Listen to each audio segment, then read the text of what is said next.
doctor Alfonso, muchas gracias por la bienvenida. Antes que nada, me gustaría agradecerlos a todos. Un saludo a todos los miembros, a todos mis amigos, a todos mis colegas que se pueden conectar. Buenos días, antes que nada. Nosotros acá en México pues son las 9:10 de la mañana y pues encantado de estar compartiendo. Ya en citas pasadas me tocó ser moderador y compartir mucho con nuestros amigos de Latinoamérica en el Congreso el año pasado que organizamos en la ciudad de Playa del Carmen. Y ahora, pues con mucho orgullo me toca presentar un tema a mí.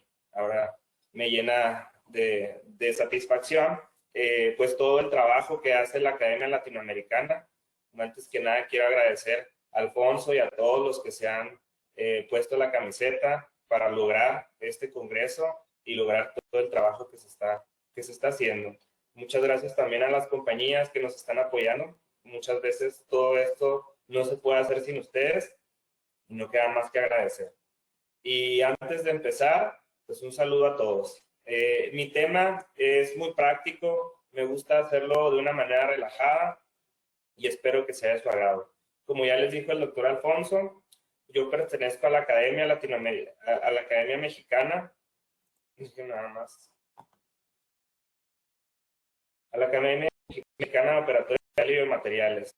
Actualmente me tocó participar como presidente. Nuestro anterior presidente era el doctor Alfonso, que hizo un muy buen trabajo y ahora nos toca representar. El tema de hoy habla mucho de digitalización. Para quienes están familiarizados y para quien no, voy a tratar de ser lo más explícito posible. Es un tema muy fácil que a mí me gusta mucho platicar y me gustaría transmitirles a todos la satisfacción que a mí me da hacer mis protocolos digitales. El print versus mill más que nada tiene que ver no ponerse de lado y no satanizar o hablar de que una está mal o otra está bien, sino a mí me gusta mucho exponer ambos lados de la moneda y hablar muy bien de sus pros y obviamente también poner en la mesa los contras de cada proceso, ¿sí? Entonces, hablando de las restauraciones indirectas, en mi experiencia, a mí me gusta mucho trabajar de esta manera porque yo tengo muchos amigos biomiméticos, bioemuladores, que les encanta dar toda una cara cruzal, hacer una operatoria directa como debe de ser, pero desgraciadamente a mí me cuesta un poquito más de trabajo tener tantas horas y tanto tiempo a mi paciente sentado. Entonces, para mí es mucho más práctico trabajar de una manera indirecta. Por lo regular, pues ya conocemos un poquito del proceso. Siempre debe haber una planeación protésica. Para mí, al momento de hacer una rehabilitación, una reconstrucción, una restauración, es importante primero ver las situaciones del desgaste, el por qué está pasando esto y muchas veces también ver la manera en la que nosotros vamos a reconstruir o rehabilitar. Todo esto siempre o casi siempre en base a un encerado, siempre que puedo prepararme, ¿no? Hay muchas veces que hay que trabajar directamente sobre el paciente como viene, hay veces en que yo me puedo tomar mi tiempo y la ventaja de la digitalización es que pues puedo tener modelos de mi paciente. Cuando mi paciente viene a la clínica, muchas veces el primer paso es un escaneo, es un control bucal, porque a mí me pueden pasar cosas desapercibidas y en el escaneo tanto el paciente y yo lo podemos ver de inicio. Siempre las restauraciones indirectas llevan un protocolo de fresado, una planeación, y a mí me gusta mucho trabajar con calibración. Calibración con mis encerados, planear el espacio protésico que tengo, calibración de mis tallados con fresas calibradas o calibrando mis fresas, haciendo build-ups, reconstrucciones, aislamiento, siempre que se puede. Entonces, todos estos procesos van acompañados siempre de la operatoria, ¿sí? La operatoria es la base y la fundación. A mí me gusta mucho dar esta plática y explicar muy bien que la odontología digital no es un plan de tratamiento, ¿sí? La odontología digital es una herramienta. así como la herramienta del aislamiento absoluto, así como la herramienta de la preparación dentaria, es una herramienta que nos va a ayudar, pero no es un tratamiento definitivo. Entonces, no hay que venderlo como un tratamiento. Obviamente, la manera de hacer una planeación digital nos ayuda mucho con la planeación del paciente y la aceptación del caso. Pero en estas situaciones hay que entender que solamente es una herramienta. ¿Y para qué son las herramientas? Para facilitarnos la vida. Yo soy muy amante de hacer onlays, overlays, bonelays. Ahora sí que el sufijo que le quieran poner. En este caso, por lo que les digo, claro que pudiéramos hacer una restauración directa, pero muchas veces los problemas de contracción, el trabajo, las horas de trabajo, para mí es mucho más sencillo limpiar muy bien la estructura, prepararla y dejarla lista para recibir una restauración correcta. El diseño tiene mucho que ver. Yo hago mis diseños, normalmente trato de ser más eficiente. La planeación, la preparación y el diseño van guiados por mí y ya la manufactura tenemos un equipo en el laboratorio que nos ayuda a procesarlo todo. Pero a mí me gusta mucho toda la anatomía, todas las caras oclusales, todas estas situaciones que puedo controlar yo de una manera digital. En este caso, hablando un poquito de cómo funcionan los procesos de digitalización, normalmente en mi consultorio, un escaneo intraoral, una fotografía, me ayudan a la planeación. Muchas veces es posterior, muchas veces es anterior, pero todo esto me ayuda a tener una mejor visión. Para mí, en la clínica pueden pasarme cosas desapercibidas a la exploración. Y con un escaneo, con una tomografía, yo tengo todo el tiempo del mundo para poder analizar muy bien a mi paciente y no tener ningún detalle o ningún imprevisto. En este caso, ya vemos cómo un diseño de sonrisa se puede lograr de una manera fácil y rápida. Cuando vienen mis pacientes, literalmente yo enfrente de ellos, pues estoy haciendo el diseño, la selección de las anatomías, ahora sí que todos estos protocolos. Ya mucho depende de nuestra habilidad. Aquí, antes de avanzar más y hablar de las diferentes herramientas, esta plática me gusta mucho ejemplificarla como hay que pensar en el consultorio de los sueños. A mí me gusta, y antes de tener cualquier aparato, me gustaba pensar, bueno, pues es que yo quiero un escáner, quiero un tomógrafo, quiero una fresadora, quiero un escáner facial, quiero un espectrofotómetro. Ahora sí que miles de herramientas y miles de procesos que podemos hacer y vamos a pensarlo como el dream house, ¿no? Así, pero aquí la parte más importante que yo quiero tocar con este ejemplo es el hecho de que no necesitamos todas las herramientas. Lo único que necesitamos al final del día para hacer ortodoncia digital es una buena computadora. Entonces, mi recomendación más sincera es eso. Antes de invertir, antes de pensar en un equipo CAD/CAM, en cualquier inversión de alto costo, porque al final del día todas estas herramientas son costosas, hay que tener una computadora, porque entendamos, ahorita muchos centros de digitalización nos pueden hacer el trabajo. Yo no necesito tener un tomógrafo para ver una tomografía. Yo no necesito tener un escáner para ver un escáner intraoral. Yo no necesito una fresadora para poder hacer una corona. Normalmente nuestro trabajo siempre está delegado en ese sentido a centros que se dedican a eso. Entonces yo lo único que necesito es un aparato para poder leer los archivos y poder procesarlos. Entonces en este sentido pues ya empezamos, ¿no? Un escáner facial, una cámara, una fresadora. Vamos haciendo una lista poco a poco. Entonces, tocando el tema de la digitalización, hay que empezar por lo primero. En este sentido, yo siempre entendía el acrónimo de CAD/CAM, pero no entendía muy bien a qué se refería, ¿no? Yo siempre escuché la palabra. Es que el doctor tiene un CAD/CAM, en la universidad hay un CAD/CAM. Y no entendía pues, cuál era la parte del escáner, cuál era la parte de la computadora, cuál era la parte de la fresadora. Y actualmente, este acrónimo se le fueron agregando otras palabras. En este caso, el CAE es la imagenología asistida por computadora. Aquí ya separamos del CAD todos los procesos de adquisición de imagen, ya sea tomografía, ya sea una fotografía, ya sea un escáner intraoral. Todos los dispositivos de adquisición de imagen van a entrar en lo que es el CAE. Por ejemplo, en este caso, un escáner intraoral. Un escáner intraoral es una muy buena herramienta, pero solamente es una herramienta de adquisición de imagen. Es como una cámara, es una cámara fotográfica. No va a diseñar, no va a hacer nada más que adquirir una secuencia de imágenes del interior de la boca de nuestro paciente o de algún otro tejido. Son escáneres de luz ópticos que van a proyectar luz y van a detectar estructuras.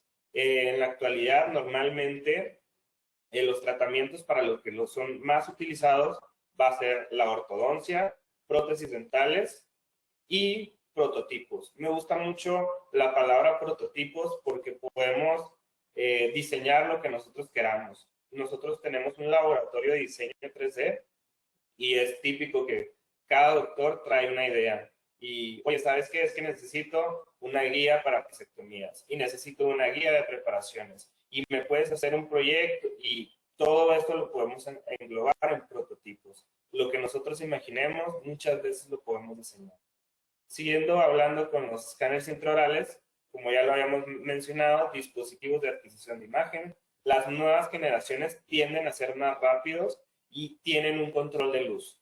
Antes, y a mí me llegó a tocar en la universidad, el escaneo con polvos de contrastes es algo muy frustrante. La verdad es que la odontología dio un salto muy grande porque estos procesos ya tenían años usándose. Por ejemplo, a mí me tocó una aparato hace 5 años en la universidad que ya tenía 12, 15 años de trabajo, un CEREC 3, y esa es mi sorpresa, ¿no? ¿Cómo sigue a pesar del tiempo y a pesar del uso? Porque pues, el uso de estudiantes, la verdad, nunca es el mejor uso.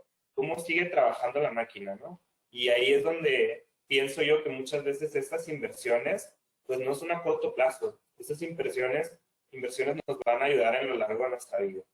Pero bueno, siguiendo con los dispositivos de adquisición de imagen, podemos hablar de los escáneres extraorales, ¿sí? A nivel laboratorio, los podemos utilizar mucho, son muy prácticos, pero estos siempre van acompañados de un modelo físico. Entonces, aquí la situación, y lo he platicado mucho con mis amigos y retomo una plática que tuve con alguno de ellos. En su momento, yo dando mis pláticas de digitalización, él me comentaba, es que tengo un escáner, empiezo a ver los procesos, pero no creo todavía en la odontología digital. Y mi respuesta es, bueno, pues es que no creas, la odontología digital está demostrada que es efectiva, es eficaz, es eficiente y es muy precisa, ¿sí? Entonces, en este sentido le decía, bueno, pues es que no es religión, no se trata de que creas o no creas. Aquí los hechos están demostrados. Entonces, situaciones y problemas con un escáner de modelos, siempre vamos a tener un proceso de yesos y de impresiones. Y ustedes saben que la técnica es muy sensible. Tomar una buena impresión requiere años de experiencia para hacerlo. Vaciar un buen modelo tampoco es cosa fácil. Entonces, aquí, hablando de precisión, me gusta mucho ejemplificar cuál es el margen que uno tiene para sellar una corona o una restauración. Normalmente los artículos nos hablan de que tenemos de 100 a 120 micras para considerar que una restauración está correctamente sellada. Entonces, ¿por qué tenemos ese número de 100, 120? Porque hay que pensar que nuestra impresión, ya sea con una silicona, con un polivinil, con lo que lo quieran tomar, va a tener cierto grado de distorsión. Súmenle ese grado de distorsión a un modelo de yeso. Entonces, estamos hablando de que un grado de distorsión de la impresión son de 50 micras y un grado de distorsión del yeso son de otros 50 micras. Por eso tenemos un rango tan grande. Y también es un ejemplo del por qué antes la odontología digital no era tan precisa, porque se escaneaban modelos. Entonces, estamos haciendo una escalera de sesgos que nos van a causar un problema en el ajuste, un problema al que bajen las coronas. Entonces, esta situación se ha ido modificando mucho con los dispositivos de adquisición de imagen intraorales.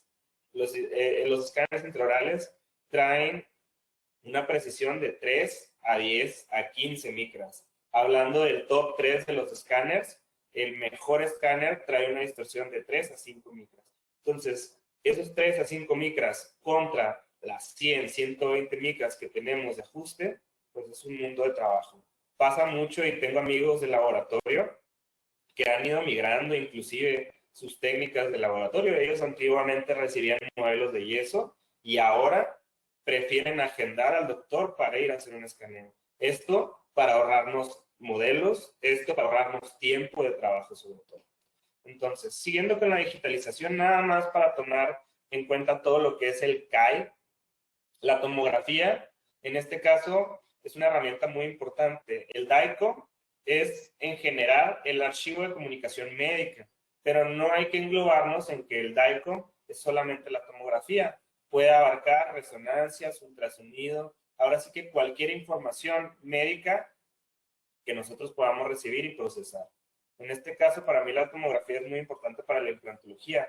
Yo, aparte de hacer odontología restauradora, me gusta mucho hacer planeación tomográfica para casos de implantes y rehabilitación sobre implantes. La resonancia magnética es una herramienta que a mí me ha servido mucho, sobre todo con mis pacientes con TTMs, con trastornos temporomandibulares, ¿sí? Para mí, el estudio que va de cajón por lo regular al principio con mis pacientes es una tomografía, y si es un paciente con problemas articulares o de rehabilitación, es una tomografía en oclusión con las articulaciones visibles. ¿Por qué? Yo primero quiero ver la disposición de los huesos. ¿En dónde está mi cóndilo? ¿En dónde está mi articulación? Claro, en una tomografía yo no voy a poder ver claramente el disco articular. Muchas veces me decía mi maestro de imagenología, no lo imaginamos. Ahí se ve una sombrita y ahí va a estar.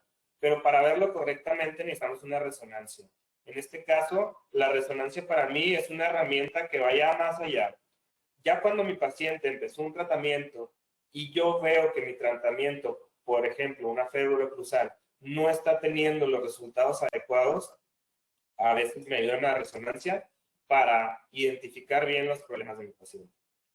Otro dispositivo de adquisición de imagen puede ser un escáner facial.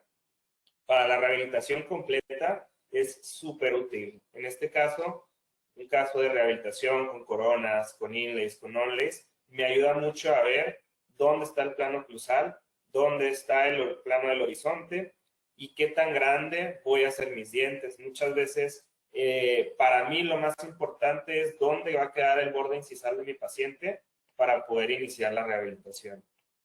Y aquí es cuando les digo, bueno, es una lista de equipos que queremos adquirir, pero bueno, si ya tenemos un escáner intraoral, no necesitamos un escáner facial. Normalmente yo puedo hacer un escaneo de cualquier estructura, no se limita solamente a los dientes. Yo puedo trabajar también con estructuras faciales y las puedo integrar a mi planeación.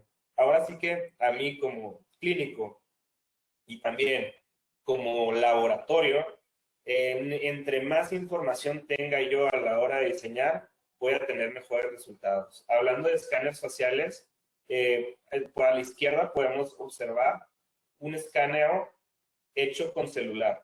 En este caso será el iPhone. Hace 3 años había una aplicación muy buena, Velus. Velus 3D me permitía con la cámara del iPhone hacer un escaneo, a lo mejor no tan preciso, pero me ayudaba a ver referencias faciales. Desgraciadamente y afortunadamente para la empresa, ¿no? Velus migró a un hardware, entonces ya tienen su aparato de escaneo facial, ya no se apoyan de las cámaras del celular. O tenemos otros dispositivos de adquisición de imagen, en este caso RevoPoint. Pero bueno, no tengo ni siquiera un escáner intraoral, menos voy a tener un escáner facial, no se preocupen. La tomografía ayuda también a tener la referencia de los labios. Ya la secuencia tomográfica que yo les pido a mis pacientes a veces suele ser muy graciosa y yo se las explico desde la clínica. ¿Sabe qué? Necesito que la tomografía sea en oclusión. Entonces, ¿qué es lo primero que le digo? Muerda. Y muchas veces va acompañado de un chiste, ¿no? Y aunque le parezca gracioso, necesito que sonríe. Entonces, la tomografía va en oclusión y sonriendo para yo ver la proyección de los labios. Aunque yo entiendo que una tomografía es para ver tejidos duros, veo la sombra de pérdida de los tejidos blandos y tengo la proyección de los labios. Entonces, terminando toda la plática del CAI, todos los dispositivos de adquisición de imagen, ahora hablando del CAD, el diseño asistido por computadora, este se va a englobar solamente en nuestro software de diseño, en lo que nosotros hagamos con el procesamiento de esos archivos. En este caso, la planeación de implantes para mí es fundamental. Hay diferentes softwares de pago, hay softwares gratis o híbridos que te permiten diseñar y que al final te generan un pequeño cargo. Y al final del día, mi recomendación, y también aquí es apoyar mucho estos softwares. Si el software cuesta, obviamente es porque hay un mundo de desarrolladores atrás. Entonces, aquí hay muchos software sin licencia que muchas veces son perjudiciales para todas las compañías, obviamente. Si tú no estás pagando por lo que estás trabajando, pues obviamente no ayudas a la compañía a crecer. Entonces, aquí mucho se habla de trabajar con software sin licencia porque son más accesibles y lo que quieran. Sí, yo lo entiendo, pero muchas veces conviene también apoyar a las compañías en este sentido porque hay pues todo un equipo detrás, ¿no? Y esto lo digo mucho porque acá en México tenemos un nuevo software de articulación virtual, el doctor Marco González, ahora sí que es uno de los desarrolladores, él se puso a programar y ahí es cuando yo digo, bueno, tiene mucho trabajo, una patente, tiene mucho trabajo por detrás para llegar a este punto y hay que apoyar, ¿no? En este sentido. Hablando de Exocad, que es uno de los mayores softwares de diseño, para mí es muy útil y lo podemos ver a la hora de las restauraciones. Podemos tener un escaneo intraoral, podemos tener un escaneo de modelos. Muchas veces todo depende de nuestro flujo de trabajo, pero las herramientas que va teniendo son indispensables. Por ejemplo, aquí podemos ver cómo la detección del margen muchas veces se hace automatizada. Aquí muchos de estos softwares tienen lo que se llama inteligencia artificial o machine learning. La computadora va aprendiendo de nuestros protocolos de trabajo. Entonces, y esto pasa con muchos programas, no nada más con los software digitales de diseño. Simplemente hasta nuestro celular va aprendiendo conforme nosotros vayamos usando sus aplicaciones. Entonces, yo realmente que hago un diseño, diseño mi margen de la preparación, diseño la base de la restauración y le doy una anatomía. Entonces, afortunadamente los softwares de diseño me permiten terminar una restauración en menos de 5 minutos. Entonces, las coronas en un día o las restauraciones en un día son una realidad. Y aquí una cosa importante que yo les puedo comentar es que no es necesario un CEREC, tener un CEREC en la clínica. Con una impresora 3D nosotros podemos estar ofreciendo restauraciones de calidad. Ahorita llegamos a ese punto. Hablando un poquito de la inteligencia artificial, hay diferentes softwares que nos ayudan. Denver, hablando de restauración, es uno muy padre. Relo también existe, pero este es más un poco para la tomografía. ¿Y cómo funciona Denver? Nosotros le vamos a ofrecer archivos nada más. En este caso, yo ni siquiera le tengo que decir dónde está la preparación. El software automáticamente va a detectar mi preparación, va a detectar mi margen y me va a diseñar una corona. Este tipo de softwares yo lo recomiendo mucho para la gente que está empezando la digitalización y está en esa curva. Hay mucha gente que paga o pagamos por diseños, por diseñadores. Y esta plática la tuve con un amigo en Chihuahua, precisamente, Andrés Curra, y él menciona mucho, ¿no? Que dice, hablando de la digitalización, el técnico dental tiene miedo porque piensa que va a ser reemplazado, pero el técnico es el artista y es el que se va a encargar de que las cosas funcionen.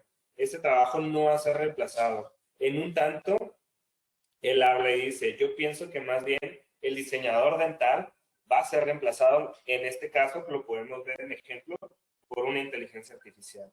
Ahora sí que son temas que me gustan mucho y se los comparto. Esta es la aplicación.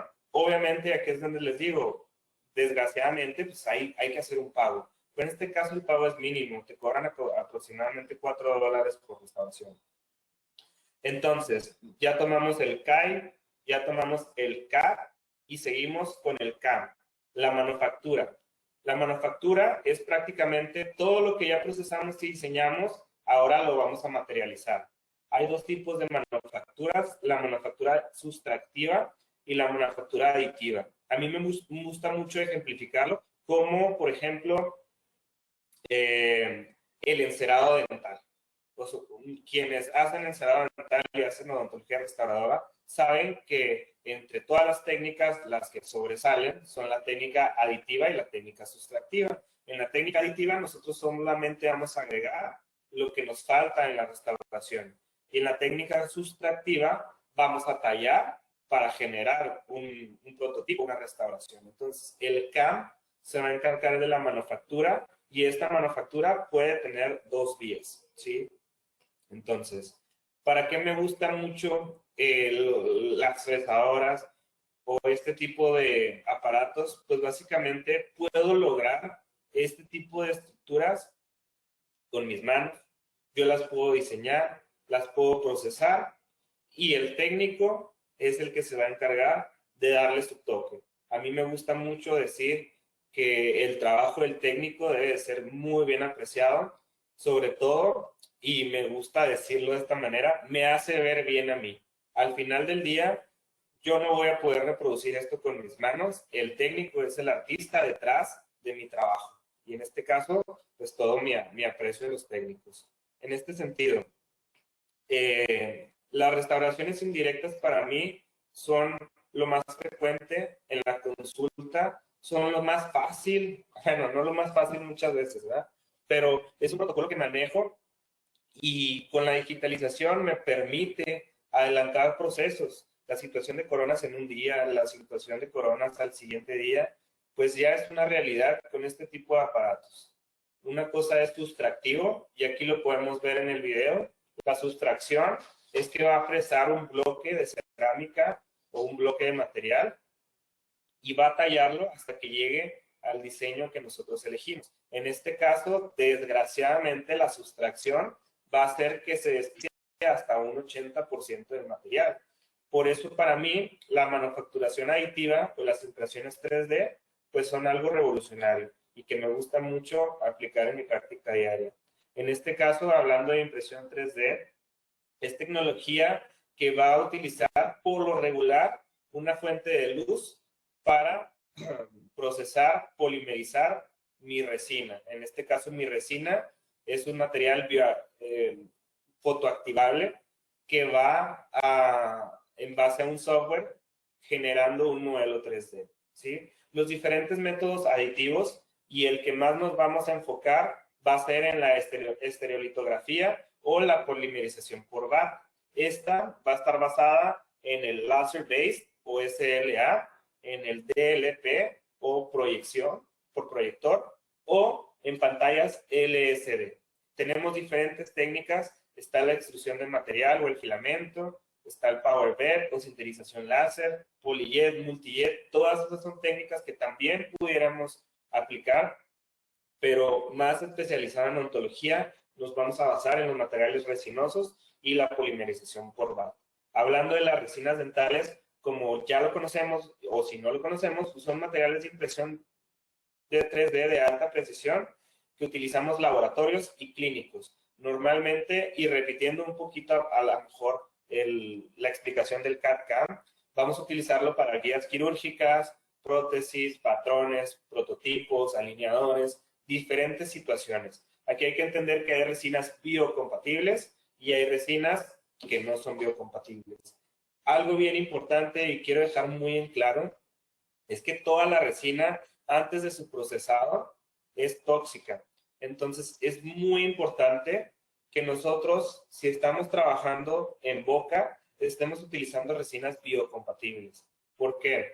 A mí me ha pasado, y en un inicio, cuando estaba trabajando con impresiones 3D, pues no tenía el cuidado a lo mejor de manejar la resina con guantes. Cuando tú compras una impresora, el mismo kit de impresión trae unos guantes de nitrilo para que entiendas que tienes que utilizar guantes. A veces uno, por no tomarse el tiempo, pues quiere procesar todo, y ahí es cuando empiezan a arder las manos, y que empiezan a arder las manos, que uno se empieza a tallar el ojo. También la resina tiene un olor muy penetrante y te puede intoxicar, entonces siempre tiene que estar ventilado. Y luego, imagínense todas esas situaciones, llevarlas a la boca de mi paciente. Son situaciones que no deben de pasar.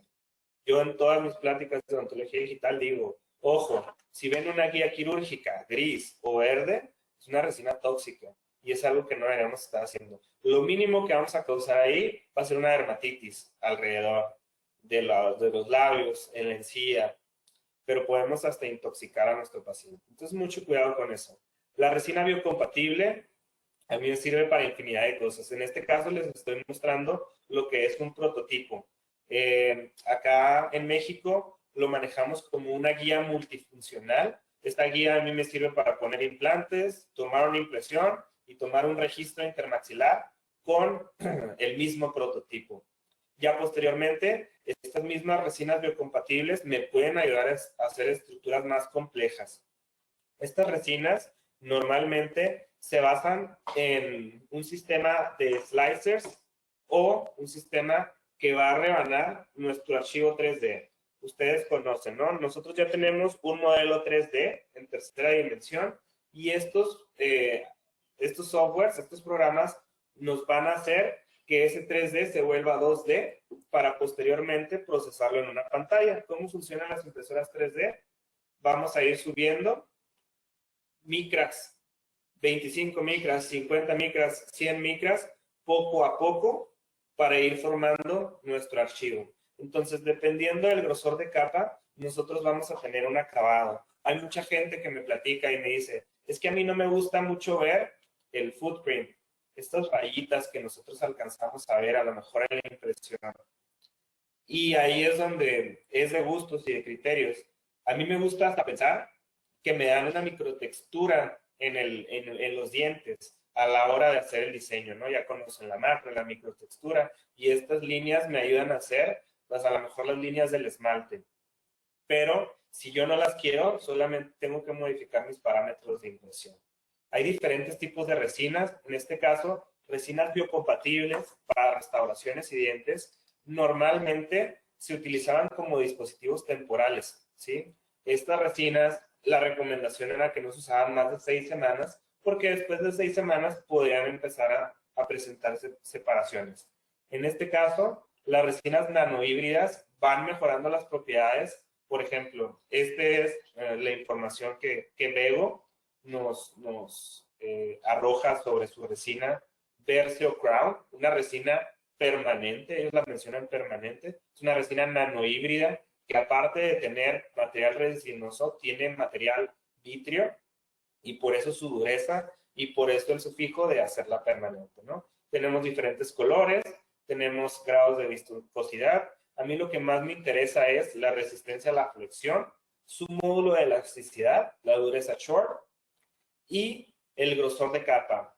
Pero uno de los puntos más importantes y que tengo que entender es a qué longitud de onda mi resina se va a curar, ¿sí? Ha pasado muchos de mis compañeros, mis amigos y a mí, que tengo mi impresora convencional y a lo mejor meto una de estas resinas y no la termina de procesar bien. Y ahí empiezo yo a calibrar la impresora, a calibrar el Z, diferentes procesos de calibración que requieren las impresoras y me doy cuenta actualmente que hay resina que se fotocura a diferentes longitudes de onda, entonces no todo se va a curar igual. Tengo este tipo de restauraciones.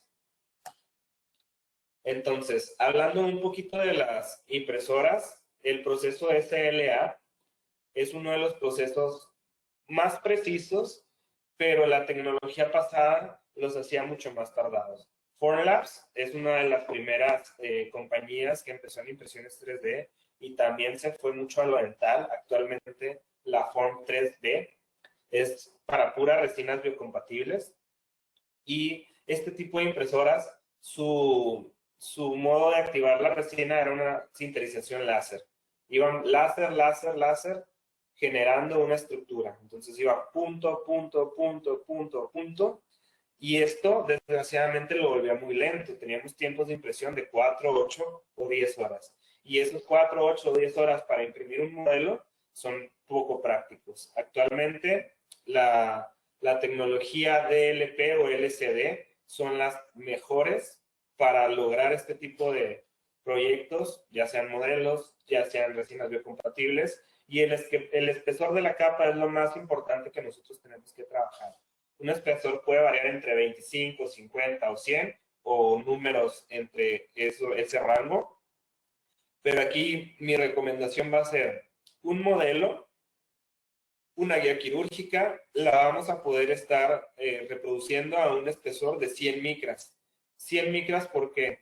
Porque quiero que mi impresión sea rápida, quiero tener mi modelo a lo mejor en 20, 30 minutos, y la precisión me da para poder hacer una restauración, hacer un prototipo, hacer unas preparaciones con la precisión indicada. ¿Cuándo voy a usar un espesor de 25 micras? Cuando yo voy a crear un ensamble, por ejemplo, un dado Geller, una restauración. Ahí es donde yo bajo el grosor de mi capa porque quiero que no haya ningún detalle al momento de formarse. Entonces, ese es el rango que normalmente tenemos. Un modelo, yo lo calibro a 100 micras, pero una restauración, un Geller, lo calibro a 25 micras, ¿sí? Este es el grosor de la capa que nosotros vamos a tener. La tecnología LCD, muy fácil de ejemplificar, una pantalla de celular. Si ustedes ven, son prácticamente pantallas de celular que están calibradas para poder estar procesando nuestros archivos, ¿sí? Aquí es un poquito de cómo funciona la tecnología láser, SLA, contra el DLP. El láser, por ser un punto, me va a ayudar a ser más preciso que, a diferencia del DLP, con mis píxeles. Afortunadamente, las pantallas actualmente ya tienen una muy buena definición, 4, 8, 12K, entonces no le pide nada al láser, pero la desventaja del láser es que vamos a hacer una trayectoria punto por punto.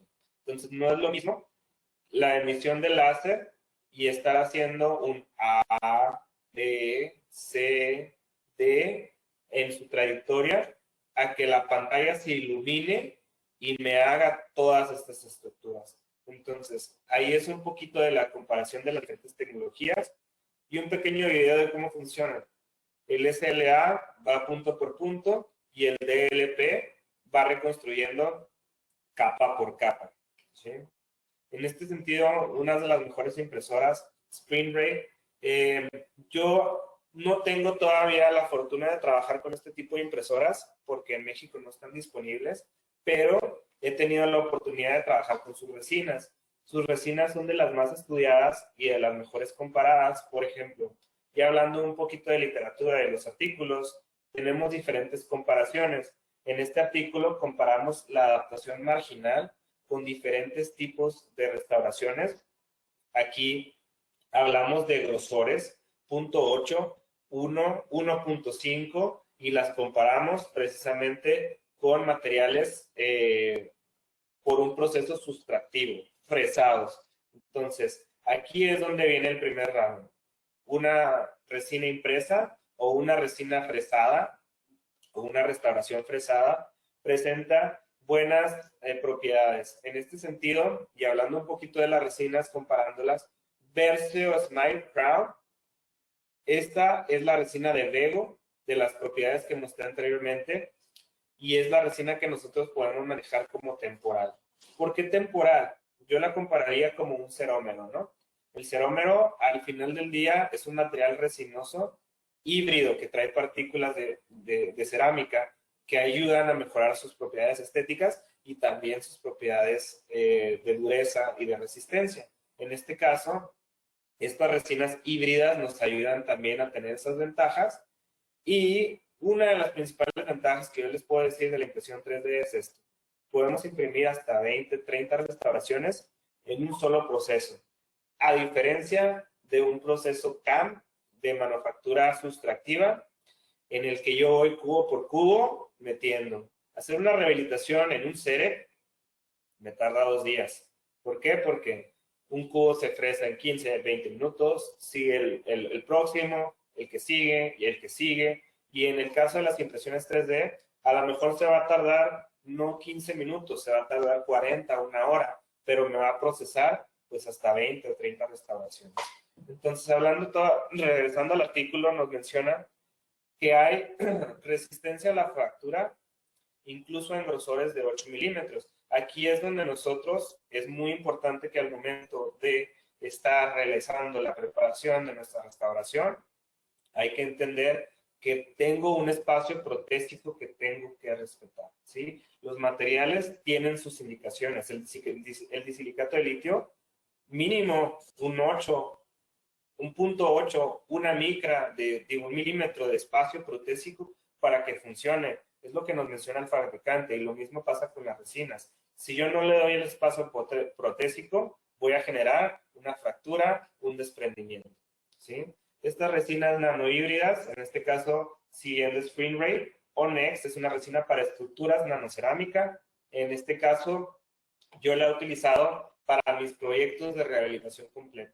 Antes de mandar a hacer una estructura en circonia, en PMMA, en titanio o en metal cerámica, hago una estructura impresa para ir haciendo la conformación adecuada a mis tejidos. Y esta resina es biocompatible, va a ayudar a que yo maneje un buen perfil de emergencia para mis implantes.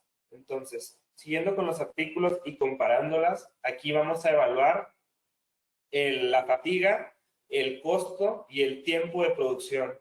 Tuve la ventaja de conocer a un doctor, el doctor Ivo Crecci. Estuvo este año en nuestra universidad, es un doctor de Suiza, y él tiene muchos estudios al respecto sobre materiales restauradores. En su plática que nos ofreció la universidad, él hablaba mucho de sistemas sustractivos, él hablaba de bloques de cerámica, de resina para fresar, sus buenas propiedades, su resistencia a la fractura, al desalojo. Y muy al final de la plática nos acercamos con él y le preguntamos qué opinaba de las impresoras o las resinas 3D biocompatibles que están siendo pues actualmente ofertadas. Y él, como diciéndoles, no les quiero adelantar mi próximo artículo, pero tiene muy buenas propiedades comparables con sistemas sustractivos. Entonces, no me quedo nada más con su explicación, me pongo a leer sus artículos, y en sus artículos podemos encontrar que los resultados de la interfaz adhesiva también pueden ser mejores que nuestras resinas fresadas. Y esto yo lo he encontrado directamente en mi clínica.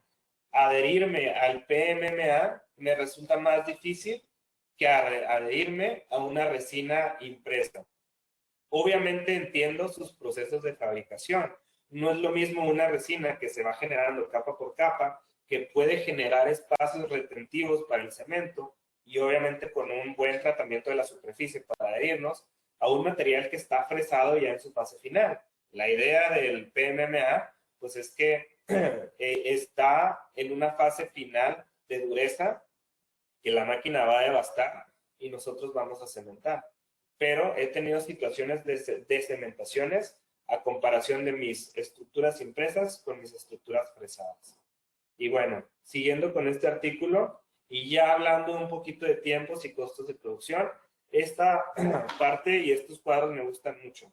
En la tabla 2 podemos observar primero requerimientos de tiempo, ¿sí? ¿Cuánto me va a costar? ¿Cuánto me va a tardar de tiempo imprimir?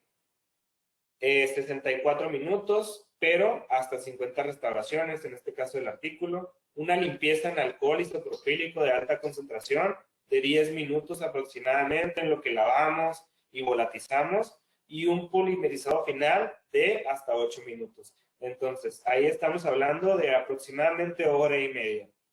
Comparando con un sistema de fresado, en este caso PMMA, resina o disilicato de litio, estamos viendo que una restauración fresada me lleva 10 minutos de tiempo, pero por restauración. Ahí es donde uno tiene que ver la balanza de, para mí, qué es más práctico. Y ya nada más sumándole al proceso de cristalización al disilicato de litio, que hay que entrar a un horno a terminar de cristalizarlo, que es de 24 minutos. Por otro lado, hablando de los costos, ¿sí? Hablando de los costos de impresión, el imprimir una restauración, aunque la resina, y se los voy a decir, es costosa, un bote de litro cuesta $600, imprimir una restauración me va a costar $2.9, ¿no? Aquí lo están mencionando. El lavado con alcohol, pues obviamente el alcohol es un consumible, me va a costar otro porcentaje de dólar, pero fresar una restauración, dependiendo del material, me va a tener un costo de $15 a $25 por el costo del cubo. Y obviamente hay que pensar también en los consumibles, el desgaste de las fresas tienen un tiempo de vida, y también aquí cuantifican $2.5 por restauración.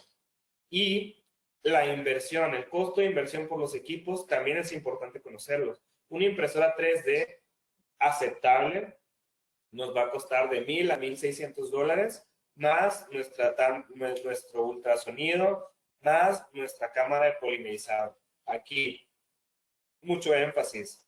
Las resinas biocompatibles no se van a curar en una cámara de polimerizado convencional. Necesitamos utilizar una luz que aparte genere calor. Como por ejemplo, el cerómero requiere de luz, calor. En este caso puede ser una lámpara halógena, por eso el costo de la lámpara, ¿no? Es que aquí mucha gente hace impresiones 3D y las mete a las máquinas convencionales de las uñas. Eso es algo que no se debe hacer. Pero bueno, costos de impresión contra costos de una fresadora. Una fresadora alrededor de $14,000, pues más un horno de sinterizado o de cristalizado en caso de una de silicato de litio o de silicona. Entonces, este artículo para mí me arroja mucha información en la que yo puedo hacer comparaciones para mi clínica. Y aparte, habla mucho de la adaptación marginal, la resistencia a la tracción, y las impresiones 3D tienen resultados a veces mejores que la resina fresada. ¿Sí? En este caso, este código es de la resina Bego, que es una de las que yo utilizo precisamente para inlays, onlays, coronas permanentes. ¿Por qué lo utilizo? Porque no todos mis pacientes me pueden pagar una restauración cerámica. Y ha pasado, y me llegó a pasar mucho, que obviamente mis trabajos de rehabilitación son costosos. Y mi paciente muchas veces no tiene la idea de lo que lleva y conlleva hacer una rehabilitación completa. Entonces, súmenle a la ignorancia del problema que trae, más la ignorancia monetaria, pues pasa que mis pacientes no se atienden. Y la preocupación no es mía, ¿no? No estoy perdiendo clínica, no estoy perdiendo pacientes, pero pues no los estoy ayudando. Entonces, el utilizar procesos de impresiones 3D ayudan a bajar los costos de operaciones para que yo pueda ofrecerle una restauración a bajo costo y poder solucionar su problema. Ya hablando de ejemplos y de pacientes, yo tengo muchos pacientes de mi edad, entre 30 a 35 años, que llegan conmigo y llegan sin una caries, sin ningún problema de caries, de cavitaciones, pero llegan con sensibilidad. Y al yo hacer una exploración clínica, veo caras oclusales completamente planas. ¿Por qué sucede esto? Muchas veces la misma fricción de la función masticatoria obviamente va haciendo un desgaste. Hay una teoría que dice que nosotros desgastamos 50 micras aproximadamente anuales. Entonces, si uno hace la suma de cuando empiezan a salir los dientes permanentes a el grosor del esmalte que tenemos, vamos a hablar de que a los 40, 45 años, nosotros ya no vamos a tener esmalte en caras oclusales. Y por eso mucho las técnicas de rehabilitación oral adhesiva. Vamos a levantar dimensión, vamos a reestructurar, mínimas preparaciones. En este caso, que les estoy mostrando en la pantalla, ni siquiera tuvimos que hacer una preparación, porque el paciente ya viene gastado, ya viene tallado, ya viene plano. Yo lo único que necesito es levantar de mi dimensión vertical para no solamente reconstruir y quitar esa sensibilidad, sino también proteger el sector anterior de esta misma fricción que se está generando porque ya perdimos dimensión posterior, ¿sí? Una restauración impresa me ayuda mucho. Estos son los footprints que les digo. Entonces, es necesario saber el grosor de mi calibración a la hora de diseñar, a la hora de preparar y desde la planeación. Yo saber qué grosor le estoy dando, qué espacio interoclusal tengo para poder garantizar la larga vida de mi restauración. En este caso, estamos viendo onlays, bonelays, overlays, como les guste llamarlas, impresas. ¿Por qué me gustan impresas? Porque son fáciles de hacer. Yo puedo hacer el escaneo, diseñarlas, pedirle a mi paciente que me espere 1 hora y en la siguiente hora puedo procesar y puedo cementarlas, ¿sí? Claro que no lo hago. Muchas veces pues les digo, vuelva al día siguiente, déjenme trabajar, tengo más pacientes. Pero aquí nosotros estamos en Ciudad Juárez, Chihuahua, es una frontera con Estados Unidos y tenemos mucho turismo dental. Entonces, las restauraciones en un día es un mal necesario que necesitamos tener en el consultorio y es una manera de resolverlo.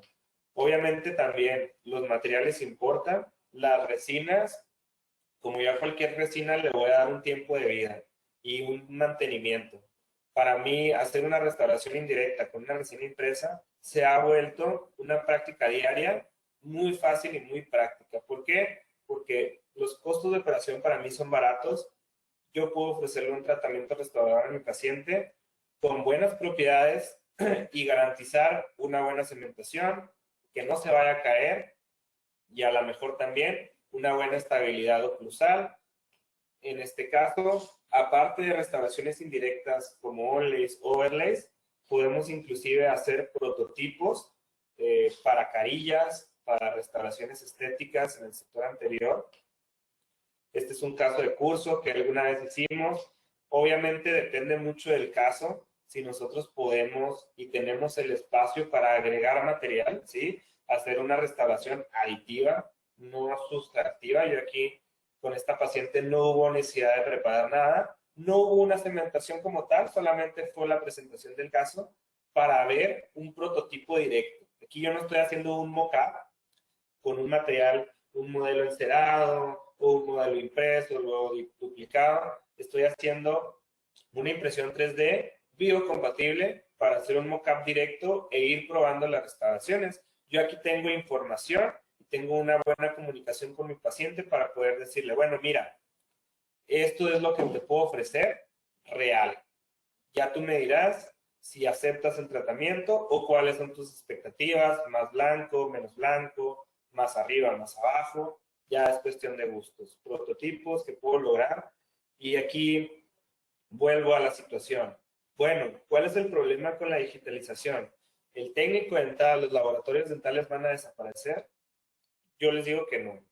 El técnico dental va a evolucionar o está evolucionando y se está volviendo digital y los laboratorios dentales se están convirtiendo en centros de fresado. Yo así ofrezco a todos mis amigos el fresado de sus restauraciones. Muchos, como vamos de la mano casi en este proceso de la digitalización, escaneando, preparando, diseñando, muchos de ellos ya hacen sus restauraciones. Entonces, yo no necesito tener una fresadora o una impresora para poder materializar eso. Puedo mandar a un centro de fresado o a un laboratorio para que procesen los materiales. El técnico no va a desaparecer. No tengan miedo. Muchos de nosotros nos estamos convirtiendo en técnicos. ¿Por qué? Pues porque la clínica lo requiere. Si ustedes se fijan, estoy en mi consultorio, después de la plática con ustedes, me tengo que poner a trabajar y lo hago con gusto. Entonces, ya pasando toda la impresión 3D, toda la manufacturación aditiva, entramos a la sustractiva, que es el fresado. CNC, control numérico computarizado, son todos estos tipos de aparatos. En este caso, las fresadoras. A mí esa palabra, control numérico computerizado, me da a entender algo así como la Matrix, ¿no? Números, secuencias y todo. Pero al final del día, es una máquina que va a aceptar una trayectoria y un desplazamiento. Va a empezar a tallar, va a empezar a fresar. Es diferente el tallado y el fresado, hay que entenderlo, por los diferentes materiales. Soy muy amante también de las restauraciones fresadas, me gustan mucho, pero desgraciadamente cuestan más. Y yo tengo que tener una gama para ofrecerle a mi paciente. Yo no soy de la idea de decirle al paciente, bueno, te pongo una resina, o te pongo una cerámica, o te pongo una metal cerámica. Porque el paciente siempre me va a decir cuál es la más barata. Yo soy el que elige el material restaurador. El costo va a ser el mismo por cualquier material. Pero tengo la opción de hacerla en resina si mi paciente no puede costearla. En este caso, una resina fresada tiene muy buenas propiedades, tiene muy buena estética y la máquina puede hacer maravillas. Las maravillas que yo no puedo hacer porque yo no soy técnico dental, las puedo diseñar y la máquina me ayuda a procesarla. Los diferentes materiales que podemos encontrar en un sistema ShareSide, cerámicos, híbridos, resinosos, temporales, hay una gran variedad. El sistema, me gusta mucho este video, porque a mí me gusta mucho, bueno, no hay sonido, pero me gusta cómo suenan las máquinas, cómo va tallando, cómo va devastando. A mí me gusta estar escuchando que la máquina esté trabajando. Y ya a nivel económico, pues hay que entender que una máquina que está parada es una máquina que está perdiendo dinero. Entonces, por eso muchas veces los centros de fresado les interesa tener una producción. Muchas veces el laboratorio no tiene en ese momento a lo mejor el trabajo y nosotros al estar enviando podemos estar aumentando su producción y ayudarnos mutuamente. Este es un CEREC, una fresadora clínica, y aquí esta tabla me gusta mucho para ejemplificar cuáles son los diferentes materiales, clasificarlos y también, ¿por qué no?, clasificar sus métodos de cementación. Y aquí podemos ver muy claro las indicaciones para la mayoría de los materiales resinosos cerámicos es parciales o coronas individuales. ¿Cuándo vamos a hacer un puente? Cuando estemos trabajando con un material compuesto, como lo viene siendo el óxido de circonia o la circonia. ¿Sí? En este caso podemos ver cuáles se van a cementar o se van a adherir por un proceso y un protocolo de adhesión y cuáles solamente se van a cementar por un proceso de retención mecánica. Tenemos muchos materiales resinosos, reforzados. Ahora sí que los materiales híbridos van de lado a lado. Uno puede ser una matriz de resina híbrida con cerámica o viceversa, cerámica reforzada con alguna resina. Son buenos materiales, nos ayudan a crear buenas restauraciones. El PMMA es un material resinoso al final del día, es un plástico, es un polimetil metacrilato. Puedo obtener cubos, puedo obtener restauraciones completas de él.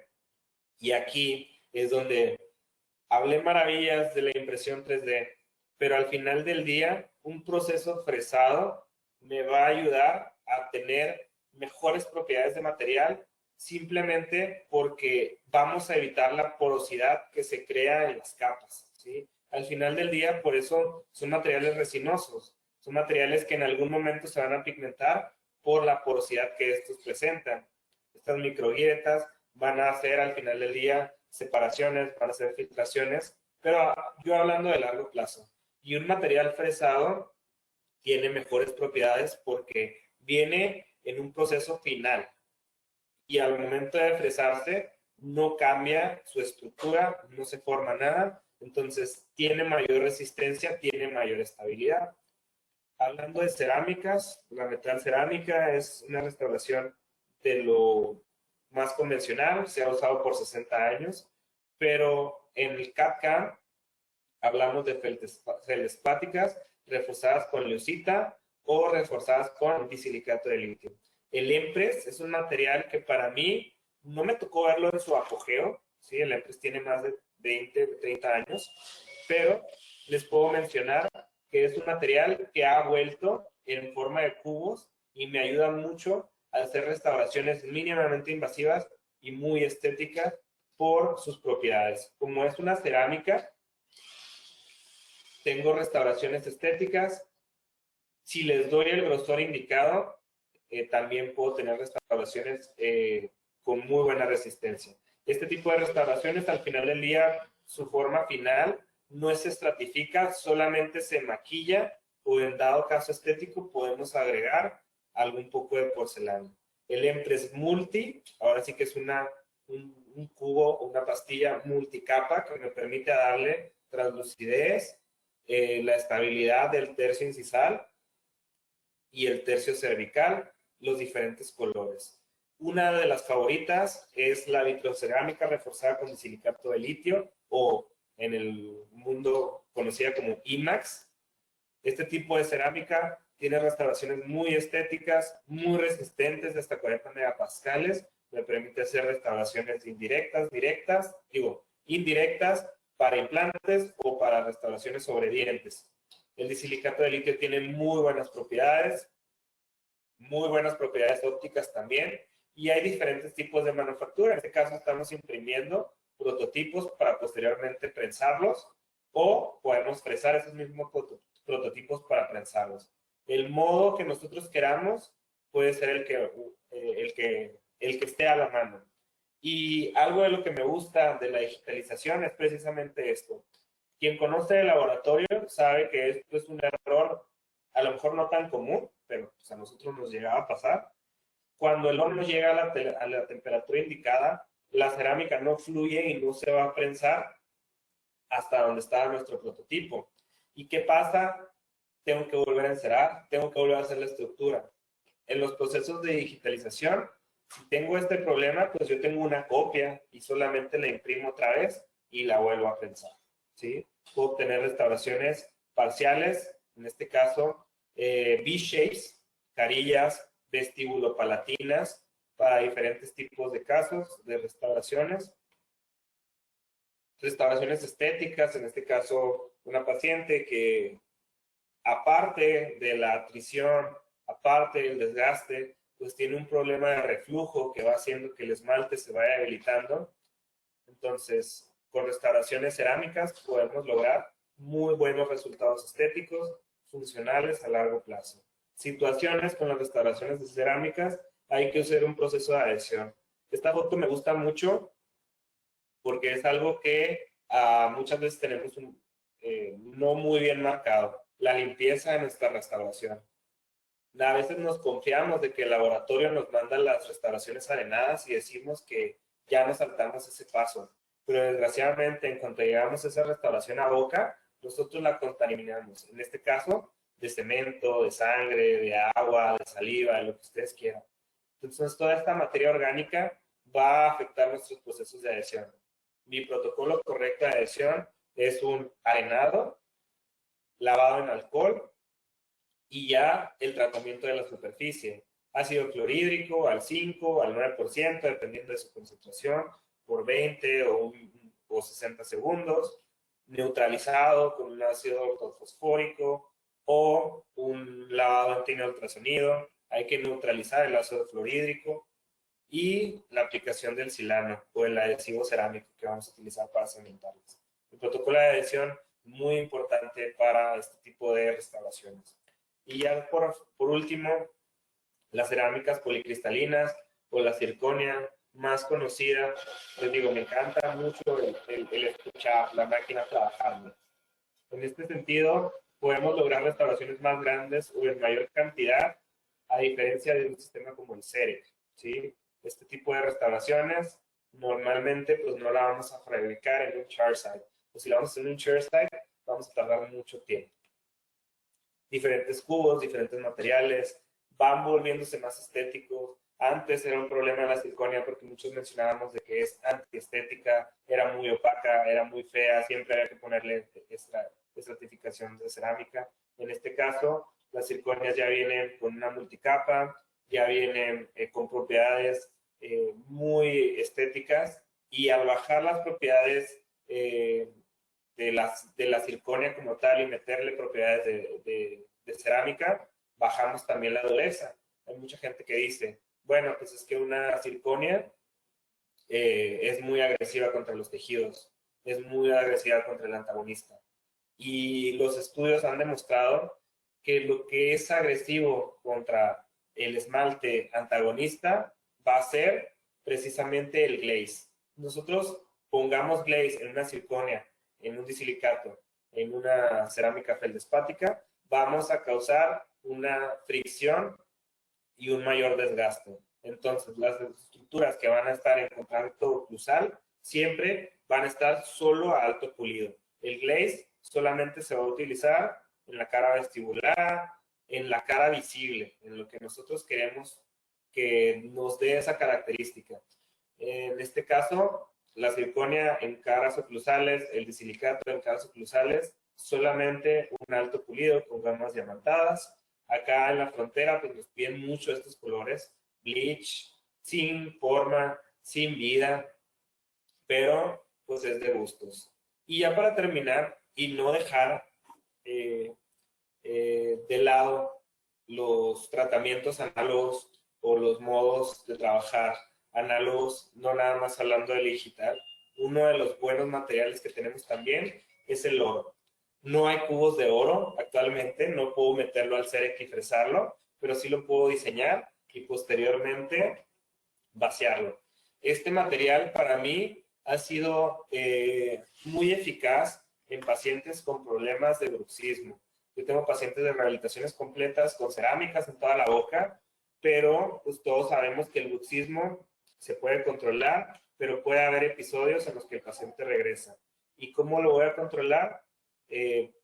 Muchas veces el oro es muy noble a la hora de que el paciente está en un constante estrés, una constante fricción, porque no se va a fracturar como una cerámica. En dado caso, se empieza a gruñir.